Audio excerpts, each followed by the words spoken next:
Hello, I'm Christopher Preble, co-director of the New American Engagement Initiative here at the Atlantic Council, and I want to welcome you to today's Future Foreign Policy event on what Russia's invasion of Ukraine means for the future of European defense.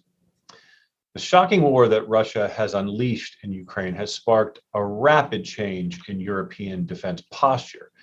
For example, the announcement that Germany would commit 100 billion euros to boost its defenses would have been inconceivable just a few months ago. The NATO alliance, meanwhile, has come together to increase its presence in Eastern Europe and appears to be more unified than at any time in recent history.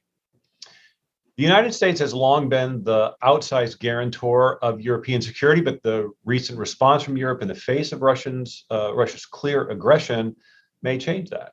Should the U.S. role shift to encouraging and supporting its NATO allies as they strengthen their own defenses, or will the United States increase its own troop deployments and military presence in Europe and thus shift its priorities away, perhaps from the Indo-Pacific region? We're joined today by a panel of experts to share their thoughts on these and other questions. First up is Sophia Besh. She's a non-resident senior fellow at the Atlantic Council's Europe Center, which is co-sponsoring today's event, and she's a senior research fellow at the Center for European Reform, where she leads the CER's research on European defense policy. Welcome to Sophia. Second, we have Ben Judah. Ben is a senior fellow also in the Atlantic Council's Europe Center and an expert on transatlantic diplomacy and security. He's also a close Russia watcher, having authored the book Fragile Empire: How Russia Fell in and Out of Love with Vladimir Putin. And he's conducted a number of excellent interviews on recent developments in the war in Ukraine on his popular Britain Debrief podcast, and as well as writing widely about the war. Lastly, we're joined by my colleague, Kelly Grieco. She's a senior fellow with the New American Engagement Initiative. Kelly is deeply knowledgeable about U.S. defense posture in Europe and alliance relations in general. Without giving too much away, I'd especially like to call attention to Kelly's latest article, co-authored with NAEI's Alec Evans, published yesterday in Defense News, entitled, "Biden Should Nudge Europeans to Lead NATO." Oh, okay, so maybe that did give a little bit too much away. But anyway, before coming to the Atlantic Council in January, Kelly was an assistant professor at the Air Force's Air Command and Staff College, where she was also the course director for war theory and the director of instruction in international security. Our moderator today is Katerina Soku. Katerina is a journalist with Sky TV and the Greek daily newspaper Katharimini, where she focuses on transatlantic relations, foreign policy, and financial diplomacy. And Katerina is also a non-resident senior fellow with the Europe Center here at the Atlantic Council. So with that, I'll turn it over. I want to thank our panelists for joining us today, and to you for turning in. The New American Engagement Initiative's Future Foreign Policy series features new perspectives on how the United States can address pressing threats, confront emerging challenges, and enable greater and more robust global engagement with allies and partners. I'm sure today's event will do just that. And a quick reminder to those of you in our virtual audience, please put any questions for the panelists in the Q&A function in Zoom, and we'll get to those later in our program. So with that, over to you, Katerina. Hello, thank you, Chris. And it's a pleasure for me to moderate this discussion on the way forward. As a journalist, I've been covering the news hour to hour, and it's more constructive, frankly, to be speaking about the defense opportunities going forward for Europe. So with that in mind, and two key questions in my mind: how have European countries responded so far to the war? What does that mean for NATO and for the Transatlantic Alliance, as well as for European security? I would like to start a little bit unconventionally with the American in the group, Dr. Kelly Grieco. Kelly, Chris already mentioned there was a Defense News commentary just yesterday. You argued that the time has come to strike a new transatlantic bargain based on a more equal partnership in which European allies assume greater responsibility for their security and defense. What is the rationale for your proposal? And do you think the Europeans are ready for this in light of this war in Ukraine as well? And to link it a little bit to the news, given that the President Biden is heading to Brussels. Do you expect to see any movement towards these proposals that you're making tomorrow in Brussels?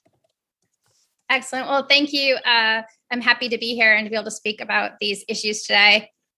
So, this is this extraordinary time. A really tragic war happening in Ukraine, and we're really seeing quite a bit of movement in Europe in responding to these events. And I think the first thing I would just say is, to me, I think the events of the last 4 weeks have really shown that realism is alive and well in Europe. And that in two ways. One, in terms of how quickly European countries reevaluated the threat that Russia posed to their core security interests. There was a recognition with this invasion that Russia really did pose a threat to European interests, that his willingness to use force, unprovoked aggression, that threatened core interests. But then we also saw Europe able to develop ways to try to secure those interests. And so, engaging in balancing behavior, economic sanctions, vigorous economic sanctions, really leading the administration in some ways on those, sending direct military aid, reinforcements. And then we've also seen more momentum behind European Union defense initiatives. And so I think that's really exciting to see. And then I think the second piece where we really see realism is that there seems to be a greater acceptance now of the need for hard power, of its continued relevance for Europe, that it cannot rely entirely upon the diplomatic and economic instruments, but there is a place for hard power. And I think this is really important moving forward for the Biden administration to seize these events, to seize this moment where there is this momentum and ensure that it continues. And certainly the summit upcoming is a really important time for that. So that how do we incentivize allies to continue to build up their capabilities? And I think, it's challenging for the administration because right now they're sort of facing two tasks. There's in the short term, we want to reassure allies because certainly, particularly countries in the Eastern Europe, overnight have become frontline states. And we've sent, more reinforcements to Europe, which is appropriate at this time, given the threat. But we also have to be honest about the limits of Americans' military support because we continue to have a prioritization of the Indo-Pacific theater. And those resources are finite. And it's going to require long-term for Europe to actually take on the bulk of the responsibility for providing the first line response forces for European security and defense. And so I think that's the really important thing is how do we build on this momentum for the Biden administration? Beautiful. And if I may turn to Sophia Bess. Sophia, you have also written about a revolution taking place in German security policy right now in response to the invasion of Ukraine, and what you characterized as the waking of a sleeping giant. And sure enough, the commitment of 2% of GDP on defense by the sheer size of the German budget would mean that Germany would become the biggest military spender in Europe. What do you see as the most important changes within Germany in that regard? And how do you think they may affect the future direction of European defense? Yes, thank you. And thank you for having me. It's a pleasure to be speaking alongside colleagues. Right. So the article that you mentioned, we talk indeed about the potential of waking a sleeping military giant. I don't think it's a given that that's actually going to happen. I think, first of all, it's important to say that it's, of course, not just the 100 billion euros that were announced, the commitment to 2%, but on that day, almost a month ago, Chancellor Scholz did away with a large number of German taboos and certainties in foreign and security policy about the relationship with Russia, about arms exports, about the military as a foreign policy tool, as Kelly has also outlined. And what I think, though, we absolutely need to keep in mind is that while this feels like a revolution for those of us inside of Germany, for most people outside of Germany, the shift is not going to be as dramatic, I don't think, because basically what we're seeing is Germany making good on its promises, finally committing to providing the means that are necessary to actually uphold the commitments that we've made to NATO defense planning, for example, and letting go of some pretty peculiar beliefs about our relationship with Moscow and the possibility of including Putin in the building of European security order. What we're not going to see is Germany becoming a military giant overnight, right? And there are many reasons for this. There are internal issues in German defense policy making, because the problem was never just money, right? We're going to have to look at our strategies, our mindset, our decision-making processes, our bureaucratic organization, defense industrial organization, and we're going to have to keep explaining all of this to the wider German public. It really is a huge, huge task, and it's going to take time, even just for the money to go where it needs to go. If we're successful, if the biggest economy in Europe can carry its share of the military burden in Europe, that will, I believe, take strain off of NATO. It will possibly enable better burden sharing with the US, but also burden sharing and specialization with other European allies like France and like the UK. And it could substantially strengthen European defense, right? Thank you. And Ben, if I may turn to you from your perspective, how is London viewing the situation as it evolves for European security, and what do you see as a potential change in its role within NATO and European security and its priorities? Thank you very much. We're all kind of pleasure to be here today. At the start of this crisis, the government in London entered with one clear strategic vision, that it wanted to be way out ahead of other Western allies when it came to military support and boosting European security defences faced with the challenge that Russia was presenting, not just on Ukraine, but also on the eastern flank.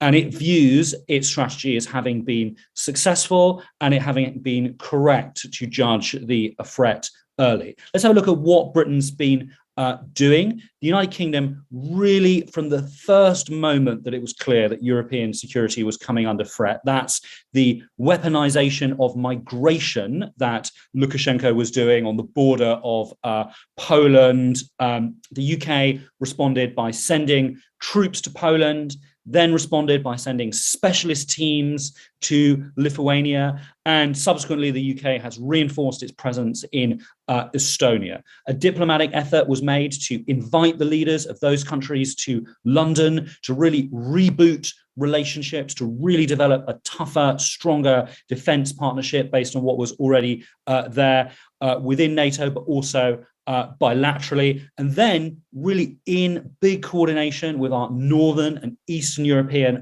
partners, Britain began to step up when it comes to militarily arming Ukraine, leading from a European perspective, military aid when it comes to Ukraine. The UK famously, at this point now, dispatched the NLAW system. These are handheld anti-tank weapons, which have been absolutely decisive in changing the balance of power in the roads and country lanes of Ukraine. They're pronounced NLAV in Ukrainian, and on their almost daily phone calls, Boris Johnson has been talking to Zelensky, who is repeatedly thanking him for the NLAVs that Britain has supplied Ukraine, telling the Prime Minister that when they're fired, Ukrainian soldiers are saying, "God save the Queen." But that was not the only major defense boost that the United Kingdom provided Ukraine with. The United Kingdom has, over several years,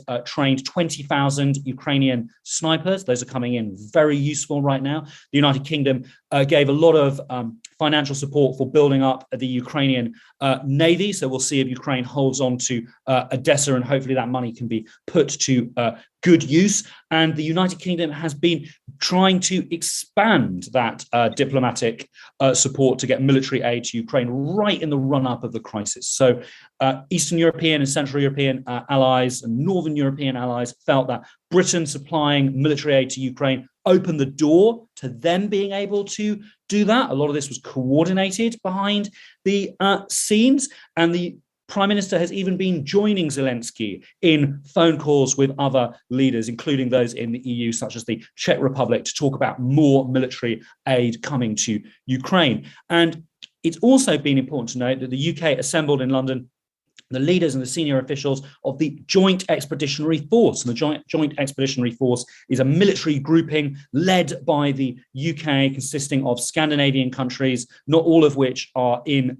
NATO, such as Finland or Sweden, and the Baltic states, the Netherlands, to defend that territory that came under attack, gathering them in London to talk about how this force can be strengthened. So what does this tell us? This really tells us several things. Firstly, that we can now get a real appraisal of Britain's power in Europe and Britain's security role in Europe. It's time to say goodbye to a lot of silly, sort of banterous headlines from the Brexit era about Britain being sort of finished or irrelevant. That's in nowhere sort of serious appraisal of what's going on. And it's time to start thinking about how Britain, which is doing things independently as a strategic actor, can team up with the European Union in the future. And my final thought is, what the UK is doing is also European security politics more general, in which the message London is sending is there is no European strategic autonomy without us.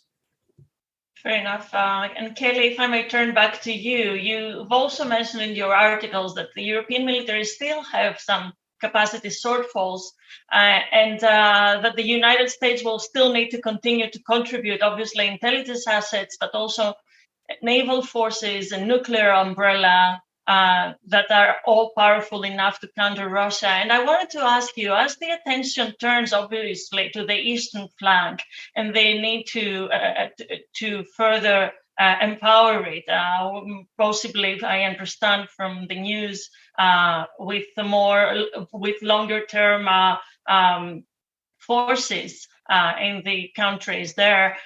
What does this mean for defense and deterrence elsewhere in the alliance? And I'm thinking about the southern flank, in particular in the Mediterranean, where there's also another theater, a naval theater of potential conflict or an accident between Russia and NATO. Obviously, France has an interest in the region and on naval presence. There are the security concerns of also Southern European nations and possible contributions in the region. Do you see a greater opportunity for coordination with US naval forces there, as we've seen happening in the last few days with the aircraft carriers, for example, USS Truman and the Charles de Gaulle cooperating the past few days in the Mediterranean? Excellent. So, I think a war has really laid bare three strategic realities for the United States in particular. And the first is that we're really overextended, that the notion that we can continue to provide a massive, permanent military presence in Europe and also pivot and balance China into the Indo-Pacific is not sustainable. It's not realistic. Particularly because there's not an appetite for massive military spending that would require raising taxes and cutting, domestic programs like Social Security. So we need to come to terms with this limited resource problem. But the wars also, I think, revealed two other things that are really important to come to terms with. The second is that, Russia, even before this war, was not the military threat that the Soviet Union ever was during the Cold War. And if anything, events, the way Russia has sort of made, complete debacle has been, of this invasion, strengthens that there are really significant limits on Russian military power. And this means that it's a much more manageable problem than many of us, even may have thought to begin with. It's still a serious problem. I think the main problem is going to be on the Eastern Front in the land mass. Europe it's a continental powers. Russia is a continental power. That's really going to be, the most decisive battlefield, if you will, the decisive place of effort that's going to be needed. And I think the final thing, though, is it's also shown that Europe has a lot of latent capability, and it has an ability to turn that capability and respond in a way to actually do more, to shoulder more of the defense burden. And so I think, as you said, this is not something that happens overnight. It's going to have to be a gradual process. There are significant deficits, in terms of readiness of existing forces, let alone developing new capabilities among European militaries. And this will have to be gradual, but I think what needs to happen is in this moment, it needs to be seized in a way that we're not just talking about a rebalance of the alliance, but we're actually acting it out. And that requires, I think, a really concrete timetable and benchmarks for transferring some responsibilities to Europe. And the good news is Europe actually does have large number of ground troops, which are going to be very useful for helping with particularly deterrence on the continent. I think what you brought up about the Mediterranean, I think is actually brings in a larger question, which is NATO before this crisis had been making a bit of a turn, embracing some notion of a role for NATO in the Indo-Pacific, and some of the European countries of more of a role in the Indo-Pacific. I have to say, I was always skeptical of that. I never thought that was really very realistic.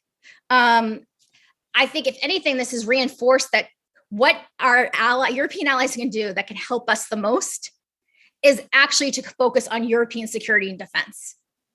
So to the extent that they have naval assets as well, they're much more useful in the European theater. Thank you for that. And you're taking me very well into the next question I'm going to pose to Sophia first. France has been a strong advocate for Europe's strategic autonomy, and it matches with the needs of the moment in enhancing our European defense. I'm wondering, what do you see as Germany's thinking into this following the war that is taking place in Ukraine? Do you think that it could endorse the notion of EU strategic autonomy in military terms as it's starting to think strategically about those issues? And do you see this being addressed possibly in the EU's strategic compass, or even within NATO's strategic concept that is coming up this summer? Yeah, lots of really, really good questions. So I think the strategic autonomy debate is obviously not a new debate. In fact, there's a lot of scorched earth around this term already in Europe, and including between Paris and Berlin. The government right now in Berlin is a very pro-European, pro-EU government. They have embraced, before this war, the term strategic sovereignty, which has replaced broadly the idea of strategic autonomy, because it expands it beyond the military. And that is the focus that the German government has previously set. So they want to focus on strategic sovereignty and energy policy and digital policy, not so much in military terms. The commitment, and that is a German tradition that precedes this government, has been to emphasize NATO as sort of the bedrock of European security, but also want to strengthen and want to broaden the EU's defense initiatives, and particularly on PESCO, for example. Germany has been a leading country on that effort. Now, the question that you're asking, that I think we're all going to have to ask ourselves over the coming weeks and months, is how does this crisis affect this conversation around strategic autonomy, and how does it affect the European security architecture, right, with this dichotomy of the EU on the one hand and NATO on the other hand? And for me, this crisis, NATO has really taken the lead militarily in this crisis, and it is playing to its strengths, right? NATO as an alliance was made for this type of conflict, and it has displayed great transatlantic unity and has really proved its value in this crisis.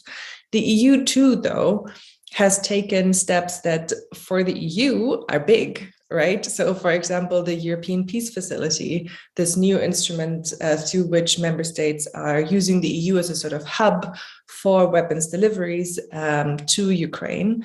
That is big. That is a big change in how the EU approaches its eastern neighborhood, including military instruments in its approach to its eastern neighborhood. And that is one step on the road towards a geopolitical EU. Broadly, I think the EU's added value in this crisis and in crises like this, that are sort of crises that are require a collective territorial defense response, the EU's added value really is financial and organizational. So I really appreciate the proposals in the strategic compact that new document that has just been released to increase the spending inside of the European Defence Fund, to increase the PESCO incentives, so to use the EU's market power and the Commission's strength as a market organizer to incentivize defence industrial cooperation, to incentivize more defence spending. I also endorse proposals that President Macron and others are making for more joint borrowing, a sort of European sovereignty fund for defense. I think that could be really, really useful as well. In general, I think we're going to have to, once this crisis has maybe passed at one point, we're going to have to look again at, and I almost don't want to say division of labor because it's such a it's become such a tense and difficult term, but division of labor between the EU and NATO, and how concepts on this have been changed by what is happening. So I think it's really interesting that France is investing in its commitment to NATO in this crisis, in BJTF. It's clearly seen a need to not be a spoiler in NATO and endorse the organization. I think it's going to be really interesting to see what it does, to Kelly's points, what it does to transatlantic burden sharing if we have a stronger Germany in NATO, what that does to the European pillar in NATO. And so I think we're going to see a medium-term shift, between the two organizations. But if this crisis is showing anything, to me, it is that we need both of them, that we need NATO and the EU, and that we would be mistaken if we tried to double structures that are already there. The strategic compass, just lastly, maybe as the EU's new strategy document, is focusing on crisis management and defense industrial cooperation, and it is leaving collective and territorial defense largely up to NATO. And if we can further the debate on European strategic autonomy in those terms, then I think it can be really productive, and this would be a good starting point to lead that debate onto more constructive path than it has been in the last couple of years. Okay, that's great. And Ben, if I may turn to you with a similar question, but also add that I saw a comment you posted on Twitter earlier today where you expressed the sense that we may be finding the limits on Western action on Ukraine. And among others, you mentioned the limits on German willingness to issue new joint debt to finance the response. Do you think that this war may be a transformational moment that changes how Europe actually sees itself and the alliance, and possibly Russia too? Or are you concerned that we may be going back to normal in a little while? And since you're also covering the Biden administration and following its foreign policy, how do you think it's handling the challenge so far? So I just want to kind of kick off by saying that there's a real kind of sense amongst European editors right now and American editors that I've been speaking to that interest in Ukraine from the public is leveling off and beginning to fall in their metrics. And as has happened in many conflicts before, both in recent times, such as in Syria or more distantly in the Balkans, when things become a long war, public attention dips, there is a kind of certain normalization and acceptance of the situation, and then the politics changes. And I do think that it's noteworthy that editors are telling me this at the same time that we are seeing major companies begin to resist the pressure to pull out of Russia, from Renault or Nestle deciding that it wants to keep core brands operating in Russia. And I think it's important to look at other conflicts such as Syria that have happened, where these can fall to sort of background noise and public interests, rises and falls, dependent on matters that are taking place on the ground. Certainly, from looking at events in Brussels, I think that governments are reaching points where I think governments on the continent are reaching points where they're not sure they can go much further unless things radically change on the ground. I don't think Northern European countries and Germany are really ready to issue a large amount of new debt. I don't think Germany is really ready to do a crash decarbonization. program or a crash oil and gas blockade because of the major costs that would have at the moment. And that is happening whilst at the same time there's a sense in London and Paris that we shouldn't be fooled by an information environment online under complete Ukrainian propaganda dominance, and that we are going to have to do really a lot more to help Ukraine sustain itself in the long run. And this is going to have to be structured, planned, and we're going to have to go much further than where we are now. So kind of parting thought on how Britain views a lot of these conversations on the continent.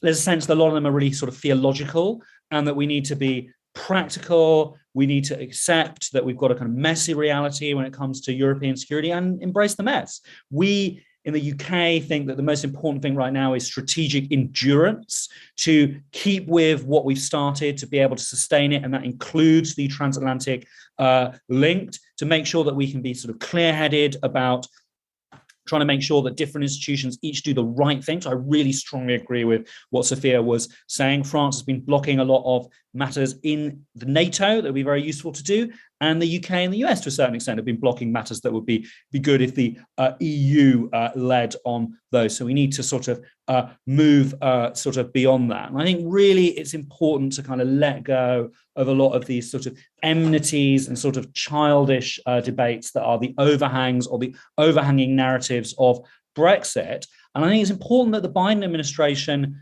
which for reasons that I don't really understand, has never really officially embraced the global Britain agenda. And to be honest, hasn't really been very vocally supportive of Macron's vision for, well, you might not like it, what I like to call a global France too, or a global Europe too. I think it's time to kind of embrace these projects, which are in different ways about national or European strategic autonomy. It really wouldn't cost Biden and Blinken very much to give strong speeches saying that they are thankful and impressed and want Europeans to go further in doing what they're doing. Or why they haven't had the time for that or the interest in doing that, I don't know. I just assume they're poorly advised. Beautiful. Sophia, you wanted to follow up on Ben's point, I believe? Well, just to reinforce a lot of what Ben has been saying, I think it's just really important to make the point that even though we're focusing here on defense measures, and we can't deny that Europeans through EU, through NATO have shown great unity on defense measures and an ability for decisive action, in the first days and weeks of the war, and that European citizens have demonstrated a great openness for sacrifice in this war as well. I think we also can't deny that there are a lot of ways that this unity can crumble and is already crumbling, right? On sanctions, on fiscal policy. Though the military and security response so far holds relatively strong, we're also not safe here. As Ben has said, public attention spans are short. And Europeans are going to start to feel the economic impacts of this war, right? Higher energy prices for consumers and for businesses, even without sanctions on oil and gas, and the impact of the enormous numbers of Ukrainian refugees. And it's already, of course, becoming very obvious, and this is the difficulty, that not all European countries are going to suffer to the same extent or are able to respond equally, right? Which means that a unified response becomes more difficult. And, I said earlier, my hope is that proposals for joint EU borrowing or a second EU recovery fund will take hold. Also among the more fiscally hawkish European countries, I think it makes sense to carry this burden together. I think, yes, Berlin is holding out on gas and sanctions for now, on oil and on joint EU borrowing. I think that's a mistake. I don't think it's irreversible, and I understand why the current government is hesitating, but I think it's a mistake. I hope we will change course. We also have to see, there are other ways that the German citizens, that the German government is supporting Ukraine. Germany has welcomed more than 100,000 Ukrainian refugees already, and was already before the war the second biggest financial contributor to Ukraine. But I think Germany and many other countries are only just starting to think through the implications of this war in Europe on all policy areas. Right? Not just the military, not just defense policy, but this has implications for energy policy, economic policy, fiscal policy. And that is the kind of, in Germany, we talk about this Zeitenwende, the turning point, the watershed moment. And right now we're talking about military spending, but it has to go so much further than that. And that is going to be the challenge of the next weeks and months. Yeah, that's a good point. And of course, we're realizing that energy security is also national security these days. It's something that we have to take into account at the same time. And if I may turn to Kelly for quickly her take on this discussion about European strategic autonomy and its place in NATO. How do you see that fitting into your suggestions of less dependence of Europe to U.S. military capabilities? And do you think America is ready to share some of the leadership of the military leadership of NATO with European officials? Yes. So, I mean, I'll echo what Ben said about the fact that I would really like to see the Biden administration in Brussels really endorse, vocally, publicly endorse EU defense initiatives. There's a real opportunity here with the strategic compass having been released earlier this week for him to go there and really give his endorsement to it. And I think that's an opportunity. I think for too long, it's been depicted that there's a stark choice between you can either have European strategic autonomy or you can have NATO. And that was always a false dichotomy. And I think we need to move past that. In fact, it really serves both American and European interests to use European Union's defense initiatives as a means to build a stronger European pillar within NATO. And it's a fortunate moment in some sense that you have Biden, who is a very committed Atlanticist and has, strong credentials there, very committed to NATO. And you have Emmanuel Macron, who is the president of the European Council right now, who has, been leading the charge for the European Union to become stronger in defense and security. And so there's, I think, an opportunity for them to really partner together to remake the transatlantic relationship, to balance it in important ways. But I want to just finally just pick up on what you said, which is, Americans are really good at telling Europe what we want from them, and asking Europe to do more. For years, we've been having this, what percentage of GDP do you spend on defense? That's been the focus, right? Europe's do more. But, the fact is, if we're asking Europe to do more, we also have to be willing to give something. And that requires sharing military leadership of the coalition. And that's why I think one of the important things, besides just offering his endorsement for, EU defense initiatives, is I think it would be really important for him to make an announcement like what I've suggested, which is appointing a European officer to the top military post within NATO, to the position of Supreme Allied Commander Europe, which has traditionally always been an American. Because if Europe's going to really take over gradually primary responsibility for security and defense, then it also needs to have an equal voice and to lead the alliance in its defense planning and its command arrangements. And the time is now to do that. Well, thank you so much. And thank you all for a very insightful discussion. I will pass on to Chris Preble for the question and answers part of this discussion. Chris? Thank you, Katerina. Thank you so much for moderating that discussion. We've got some great questions in the chat. We'll start. I have a question here for Ben from Marie Jourdain. The UK published last year its integrated review, in which it decided to put the emphasis and priority on high-tech military capabilities and less on conventional ones. Does the Russian war in Ukraine, in your opinion, impact this vision with a potential refocus on conventional capabilities? And also somewhat related, is the UK focus on the Indo-Pacific, is that sustainable with its renewed engagement in Eastern Europe? I think that's mostly for Ben, but if Sophia or Kelly want to comment as well.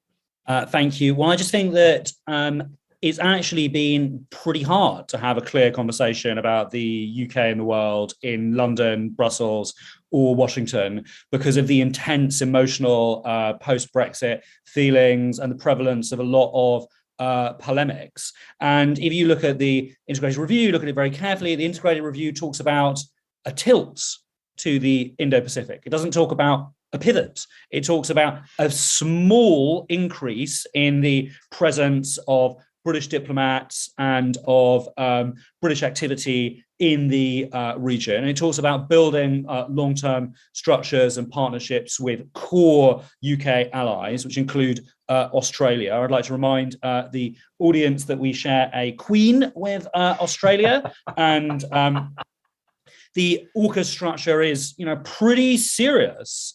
And I know that France doesn't like it, but well thought out plan to share security in the 21st century and to share nuclear submarine technology with a very, very close ally. And just in terms of metrics, which is where British diplomats were going, because for obvious reasons, they don't have to go to meetings in Brussels as often as they used to be.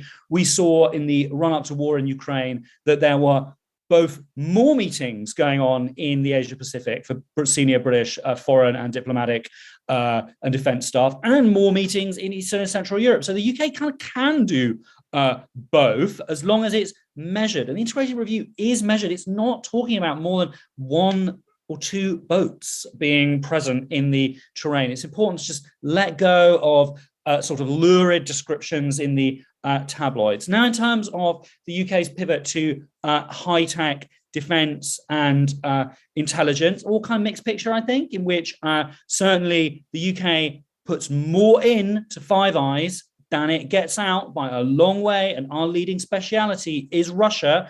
And I think that it shows that a lot of investments we've made have been pretty good, and I would encourage France to make similar ones in intelligence networks in Russia. And in terms of this question of armor and this question of how much more do we need, I think there needs to be a conversation about UK defence spending going up, about what would that look like, where would that money go, to what extent is the UK playing the right role in a kind of integrated defence of the Baltic in the Joint Expeditionary Force?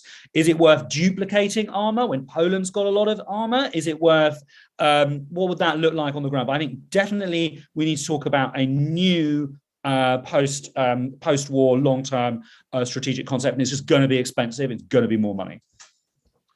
I might have there's a question here in the chat. I might direct this to Sophia because it does pick up on something that Ben just said with respect to duplication. One of the anonymous attendees asks, can the EU help rationalize European defense industry to encourage national specialization and avoid duplication so that spending buys more defense? Sophia, do you want to comment on that? Sure, yeah. The short answer is yes. That's the plan. That is sort of the EU's biggest selling point, I think, when it comes to its role in defense, is, as I said earlier, this idea of consolidating European defense industries, rationalizing, as the user said, the European defense industry, because there are so many duplications, there's so much national protectionism currently going on. Obviously, that's easier said than done, right? I mean, there are obvious challenges that governments are facing when they're trying to figure out how to spend their money, whether that is to prioritize, multilateral European cooperation projects that often take longer, are more expensive, but strengthen the European defense industrial base, or to purchase capabilities off the shelf from the United States. That is just one. Another one is obviously where to invest, what are our priorities. I think Ben is right when he says that you don't need to make the choice necessarily if you do, technology or tanks, but prioritization is necessary. And I think that was going to be my follow-up to Ben's comments as well. I mean, Germany is going into a national security strategy process right now, the equivalent to the UK's integrated review. And I think it would be wise if between the UK, Germany, France, Poland, Italy, Sweden, we would come to some kind of specialization in terms of not just industrial focus, but also regional focus. There are different interests, there are different histories in terms of our national security interests between us Europeans. It would make sense to coordinate this. And it would make sense to not let this, and Ben touched on this, to let this kind of toxic competition almost that we've seen over AUKUS, and that I think we risk seeing now again between France and Germany, possibly when it comes to where to turn, whether that is Africa or the Indo-Pacific or the Eastern Front. It makes sense for these countries to complement each other, and that should absolutely include the UK, of course. It makes no sense at all to exclude the UK from that. We need the UK's military capabilities and expertise too much for that. Excellent, thank you. I have two different questions that pertain a bit to sort of domestic politics in Europe as it pertains to defense and to the aftermath of the war in Ukraine. So the first question from Taylor Kerr is, he says, Yuval Noah Harari has lamented the end of the peace dividend with an increase in European defense spending as a result of the Russia invasion. Could there be negative reactions to reduced social spending that are constricted? Might those domestic reactions constrict European efforts? And Taylor also asked a question about the rebuilding of Ukraine after the war. Will there be interest in, or even enthusiasm for, reconstruction to help a European partner like Ukraine? I guess mostly for Ben and Sophia, and I'll come back to Kelly with a different question. Shall I go first, or would Sophia like to go first? I'll go first. No, go ahead, Ben. Go ahead, Ben. Well, there's a real sense in London and Paris, and I'd love to hear kind of Sophia's view and the view from Berlin, that we're going to have to do a lot more for a conflict that could be long and bloody, and that will soon dip down the public's interest and political salience, and enter a sort of dynamic which has advantaged Russia in the past, such as in Chechnya or such as in Syria. There are a couple of components that I think we need here and we need to be discussing that are structural. The first is military aid to Ukraine is essentially ad hoc. Here's another 100 billion. Here's another 4,000 NLAWs.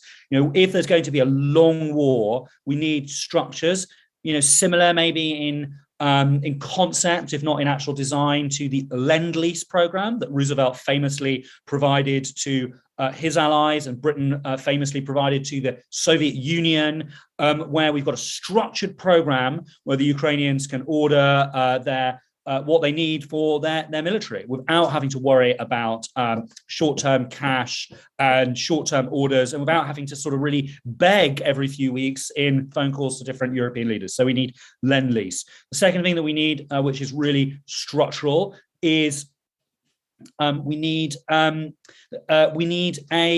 genuine transatlantic program on refugees. One thing I'd like to say is that the United States has been, in a sense, leading this coalition, but is not taking any of the burden when it comes to refugees almost at all. One idea proposed by Gerald Knaus in Berlin would be for a refugee airlift to fly refugees to the United States, to Australia, to Britain, potentially even to Japan or South Korea. They're also part of these sanctions coalitions. So getting a structured international response on refugees, so the burden isn't all falling on Germany and on neighboring states. And I'm, been on record criticizing my own government for not doing enough either in the UK. So a structured plan to refugees, and then a structured plan for the Ukrainian budget. Ukraine has a 79.8% GDP ratio that's made up of debt, huge debt, billions having to be paid back in the spring. I believe it's 7 to 8 billion that needs to pay back soon, mostly to Western countries. Wipe the debt. What can we expect Ukraine to rebuild itself or finance this military struggle when it's got a crushing debt burden from the West? So that's a structural response. And the last structural response that we need, it comes back to kind of my studies on authoritarianism, which is, if you look at the political science, it's very clear when a dictator has oil and gas, he can last. He doesn't need to negotiate with oligarchs or the middle class, because he doesn't need them to generate the economy in order to pay his security services off. He's got the capacity to demobilize society. He's got the capacity to outlast international sanctions. And if you look at Russia longitudinally, sitting on the hydrocarbons belt from the Urals to the Persian Gulf, and not just latitudinally as a Eurocentric country, we start to see that hydrocarbon suppliers to Europe have had a tendency to go rogue, from Libya to Iraq to Iran to Russia. In fact, the majority of them have either become dictatorships or threats to the West. And there is a national security imperative, rapid crash decarbonisation, and thinking through that kind of seriously. So we need a pan-European effort, which the UK will have to chip into. And one kind of final thought, which is about US attitudes, which is a lot of voices in Washington are demanding that Europeans do things without realizing that these is pretty expensive stuff. Really, a lot of GDP is involved here when it comes to finance for the UK or gas for Germany. Excellent. Thanks, Ben. We have about 8 minutes left. Sophia, do you want to add anything to that, or I have another question for Kelly? I can be very brief. Okay. Ben did an excellent summary of all the best proposals that were out there, I think, especially the refugee proposal. I just want to say on exports, the European Peace Facility actually has the potential to become that kind of structure for arms deliveries, military deliveries. I think it would be smart to include the UK in that going forward in the very beginning of that program, and we should explore that further. On debt relief programs, there's a proposal out there that I just want to flag of taxing Russian gas and oil imports and sending that money to Ukraine, which I think is an interesting proposal. And then just on citizen support, I really believe that right now, speaking for Germany, there's a huge willingness to make sacrifices among the German population, and we should capitalize. I don't want to sound cynical, but capitalize on that. And it needs to be, obviously there needs to be political leadership right now that I'm worried we're not really seeing. There needs to be more political leadership in terms of just showing citizens what they can do to support Ukraine that goes beyond, welcoming refugees into their home right now, which is important, but very ad hoc. What are the sacrifices that we need to make in the long term, and what other certainties do we need to review when it comes to, for example, fiscal policy? Excellent. Thank you, Sophia. Kelly, to you, there are two questions that pertain. This has come up so far in the discussion, but I think it's important to revisit it. The two questions pertaining to additional European military spending and military activity as it pertains to NATO. So Paula Margolis asks, if European countries do build up their military capabilities, would this lead to a breakdown of NATO? Could this ultimately result in a breakdown of Western cooperation and split the compact and encourage more discord between countries? And related, Paul Wilton asks, would a European army, as envisioned by Emmanuel Macron, work at cross purposes to NATO? So how would you, Kelly, respond to those two questions? And again, Ben and Sophia are certainly welcome to weigh in as well. Yeah, so this has been, a longstanding fear that, if Europe develops more robust capabilities, this will somehow undermine, cohesion of NATO or just simply be redundant. I think we actually have to turn that a little bit on its head. And that if I were to say, what is the biggest threat to NATO from within? It's not more robust European defense. It's the lack of European defense capabilities. Because for Americans, we are subsidizing European security. And in a moment of crisis like this, if Europe doesn't really step up and act on it, when there's a really clear threat now, it leaves, I think, the United States ultimately in a position to say, okay, this is more burden than it is bringing any strategic benefits to us. And then is forced into a position to have to really seriously rethink the alliance in some way. And that's not in either side's interests. And so, we're not talking about the end of NATO in any way. And I think it's important as well. Emmanuel Macron, who has been one of the leaders for, a stronger European Union defense policy, is not Charles de Gaulle. He is talking very clearly about this being embedded within NATO, being complementary to NATO, not a competitor to NATO. So what we're really talking about is Europe having more capability, more to bring to the alliance so that it actually can secure itself. And I think Europe, if you want to have the longevity of NATO alliance, which is something I feel strongly about, then we need to have it be a partnership so that it can last. And I think this is, something that Europe really needs to think seriously about, that it's really actually, in some ways, it's been thrown to them now. of are they going to actually follow through? And I will just say the strategic compass on the one hand, I found very promising. Someone reads lots of these kinds of documents that lay out these strategic visions. They're often very vague. This one was refreshing in that it was very specific and kind of provided a roadmap of things that could be done. At the same time, I was a little disappointed it was not more ambitious, because one of the things it talked about was a 5,000 strong rapid deployment capacity. And I've been around long enough now to remember Europe's rapid reaction force in the early 2000s, the EU battle groups. I mean, first of all, 5,000 is not a lot of forces. And we just seem to be relabeling these things and giving them new names, but not actually developing the capacity. And so I think the moment now is Europe has to decide if it's serious about its defense or not, because the United States is extending its hand and saying, we'll do this with you. And the question is really if Europe's going to take it, not us. Right.